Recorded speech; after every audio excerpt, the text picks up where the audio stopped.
किया गया है। और आपको बता दें, रिफाइनरी में भीषण आग की खबर है। एक की मौत हो गई है। यारोस्लाव की रिफाइनरी पर भी ड्रोन अटैक हुआ है। रशिया का दावा है कि रात भर में 200 प्लस यूक्रेनी ड्रोन ढेर क्रीमिया की ईंधन सप्लाई पर बड़ा असर हुआ है। रूस की युद्ध क्षमता कमजोर करने का दावा है, यानी कि जो कॉन्फ्लिक्ट चल रहा है रशिया यूक्रेन में, इस वक्त की बड़ी खबर आपको दे रहे हैं। एक बार फिर से रूस का दावा है, रात भर में 200 यूक्रेनी ड्रोन को रशिया ने यहां पर ढेर कर दिया है, इंटरसेप्ट किया है।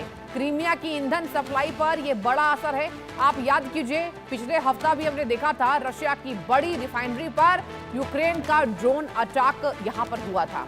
और बार बार यूक्रेन ने रशिया को कमजोर करने की कोशिश की है, क्योंकि इधर लगातार रशिया के द्वारा यूक्रेन पर ताबड़तोड़ अटैक किए जा रहे हैं। एक की मौत हुई है और रिफाइनरी में यह भीषण आग की खबर है। आपको बताएं, रशिया ने यह बात साफ कही है कि युद्ध क्षमता कमजोर करने का यह पूरा का पूरा दावा है। और इसके साथ यहां आपको बता दें, रात भर में 200 से अधिक जो संख्या बल है जो आप देख रहे हैं, 200 से अधिक यूक्रेनी ड्रोन को नष्ट किया है रशिया ने, क्योंकि यूक्रेन ने लगातार ड्रोन के जरिए, हवाई हमलों के जरिए रशिया को अटैक करने की कोशिश की, चपेट में लेने की कोशिश की।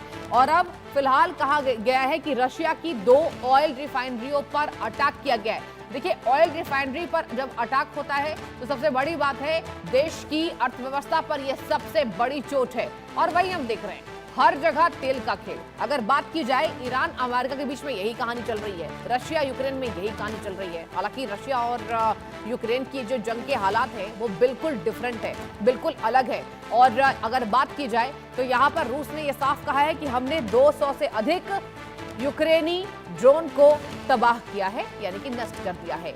रूस की युद्ध क्षमता कमजोर करने का दावा है। और देखिए, यहाँ पर 2 बड़े रिफाइनरी पर यहाँ पर अटैक किया गया है। रूस की 2 ऑयल रिफाइनरियों पर इस वक्त बड़ी खबर आपको बता रहे हैं, अटैक किया गया है। स्लाव्यांस्क रिफाइनरी में भीषण आग की खबर है। इवन एक व्यक्ति की मौत हो गई है। प्रगति त्रिपाठी मेरे संवाददाता जुड़ चुकी है ज्यादा जानकारी के साथ। प्रगति, देखिए, रशिया की बार बार रिफाइनरीज पर यूक्रेन को ऐसा लग रहा है कि ठीक है, रिफाइनरी पर आप अटैक कर दीजिए, अर्थव्यवस्था को चोट पहुंचेगी, रशिया बौखलाएगा। रशिया ने कहा है 200 से अधिक हमने इंटरसेप्ट कर दिया। पूरी जानकारी आपके पास क्या है?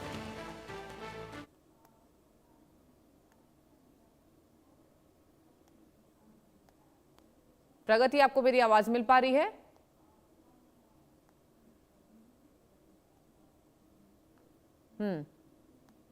जी बोलिए प्रगति।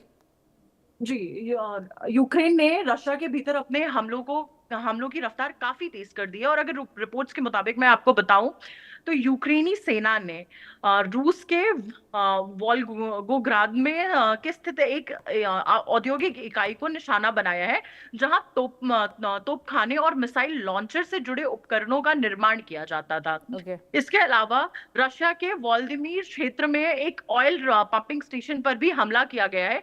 यूक्रेन का कहना है कि इन हमलों का उद्देश्य रशिया की सैन्य आपूर्ति व्यवस्था और ईंधन लॉजिस्टिक को कमजोर करना है। और अगर मैं बात करूं तो ये हमले एक ऐसे समय पर हुए हैं जब युद्ध के मोर्चे पर दोनों देशों के बीच ड्रोन और मिसाइल हमले लगातार बढ़ गए हैं। यूक्रेन के राष्ट्रपति जेलेंस्की ने पहले भी ये कह चुके थे कि रशिया पर सैन्य दबाव बढ़ाकर उसे बातचीत की मेज पर लाने की कोशिश की जाएगी। वहीं दूसरी ओर रशिया ने भी जवाबी कार्रवाई तेज कर दी है। यूक्रेन की राजधानी कीव समेत कई शहरों पर ड्रोन और मिसाइल से हमले किए गए हैं। कीव में बैलिस्टिक मिसाइल हमलों के बाद कई इलाकों में लोगों को बंकरों की शरण लेनी पड़ी।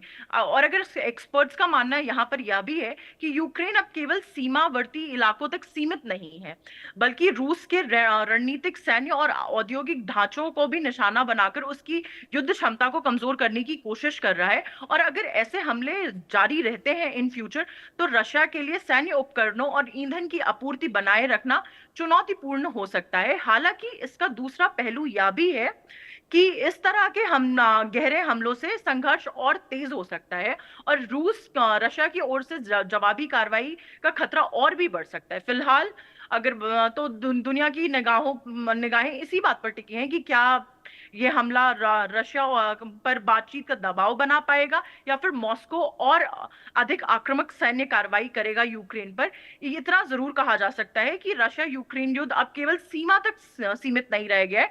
दोनों पक्ष एक दूसरे के रणनीतिक ठिकानों को निशाना बना रहे हैं, जिससे यह संघर्ष और जटिल और गंभीर होता जा रहा है।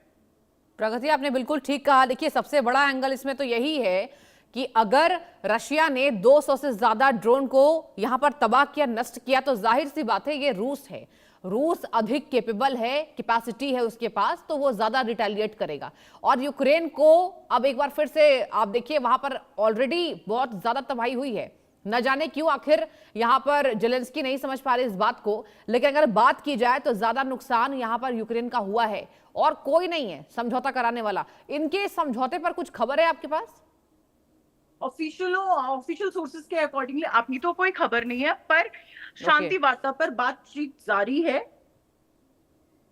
यानी कि शांति वार्ता पर केवल बातचीत जारी है, लेकिन अब तक कोई बड़ा समझौता निकलकर सामने नहीं आया है। प्रगति, ये भी बताइए कि क्या केवल एक ही मौत हुई है जो आंकड़ा हम दे पा रहे हैं अपने दर्शकों को, या फिर अधिक यहां पर लोगों के हताहत होने की खबर है आपके पास? जी, ऑफिशियली तो अभी एक ही इंसान की मौत की बात सामने आई है, पर ऐसा माना जा रहा है कि और भी आंकड़े हमारे सामने आएंगे। यानी कि आंकड़े और निकलकर सामने आ सकते हैं। देखिए प्रगति, अगर बात की जाए तो ये जो युद्ध है इन दोनों देशों की, रशिया यूक्रेन की और एक साइड अमेरिका ईरान की, समझौते पर तो वहां बात भी हो गई, इसके बावजूद भी रिटेलिएशन हो रहा है। आप देखिए किस तरीके से बहरीन को निशाना बनाया गया, अमेरिकी ठिकानों को, और रशिया यूक्रेन की भी ताबड़तोड़ कार्रवाई चल रही है। तो क्या हम ये माने कि ये सब कुछ ट्रंप की भी एक चाल हो सकती है, क्योंकि वो दिखाने की कोशिश कर रहे हैं कि रशिया यूक्रेन में मैं ही इकलौता ऐसा राष्ट्रपति हूं जो मध्यस्थता करा सकता है? जी, इसकी आशंका जरूर बढ़ सकती है, पर ऐसा कहा नहीं जा सकता है कि ट्रंप मीडिएशन कर रहे हैं। ट्रंप देखिए मीडिएशन तो नहीं कर रहे प्रगति। उन्होंने दावा किया था कि अमेरिका ईरान युद्ध खत्म हो गया है। हालांकि इसी सीज़फायर का उल्लंघन लगातार हो रहा है, हम नहीं देख पा रहे हैं अमेरिका ईरान में कोई भी समझौता। लेकिन रशिया और यूक्रेन लगातार युद्ध की जंग में है और अभी भी झुलस रहे दोनों देश। प्रगति, आपको मेरी आवाज मिल पा रही है? जी। यानी कि कुल मिलाकर अगर बात की जाए तो लगातार रशिया और यूक्रेन के बीच में जंग भीषण चल रहा है। देखिए आने वाले समय में लगातार लगता है प्रगति कि आने वाले समय में ये युद्ध और जटिल हो सकते हैं और गंभीर हो सकते हैं परिणाम इसके। जी, इसकी आशंका जरूर बढ़ सकती है जब यूक्रेन और रशिया के भीतर सैन्य और रणनीतिक ठिकानों को निशाना बनाता है अगर यूक्रेन, तो जवाबी कार्रवाई में रूस भी हमले अपने तेज कर सकता है। हालांकि यह कहना अभी जल्दीबाजी होगी कि युद्ध किसी नए स्तर पर पहुंच सकता है। आने वाले दिनों में दोनों देशों की सैन्य और कूटनीतिक प्रतिक्रियाओं पर ही यह स्थिति निर्भर करेगी कि युद्ध का परिणाम क्या होगा। और रशिया की तरफ से कोई ऐसा बयान सामने आया है कि वो यूक्रेन पर कितने डबल स्पीड से अब यहां पर आक्रामक होने वाले हैं? क्योंकि देखिए रशिया ने तुरंत बयानबाजी तेज कर दी थी। जी, रूस पहले भी ऐसे हमलों के बाद यूक्रेन के कई शहरों पर मिसाइल और ड्रोन हमले तेज करता रहा है, इसलिए इस बार भी जवाबी कार्रवाई की संभावनाओं से इनकार नहीं किया जा सकता। फिलहाल अभी कोई ऑफिशियल स्टेटमेंट नहीं है, पर सबकी नजर रूस की अगली रणनीति पर ही है। हाँ, और प्रगति देखिए कुल मिलाकर कितनी ऑयल रिफाइनरीज पर फिलहाल यूक्रेन ने अटैक किया है, अगर हम कुल संख्या एक बार दर्शकों को बताना चाहें?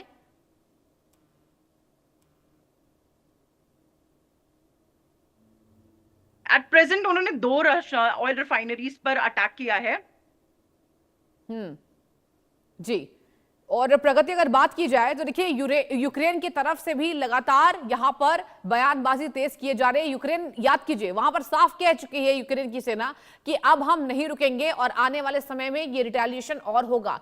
आखिर रूस की क्या वो तमाम मांगे? देखिए अमेरिका ईरान में तो 14 पॉइंट्स के एमओयू हमने देखा, लेकिन रशिया और यूक्रेन के बीच में अगर हम बात समझने की कोशिश करें प्रगति, तो वो तमाम क्या पॉइंट्स है, क्या पहलू है, क्या शर्त है?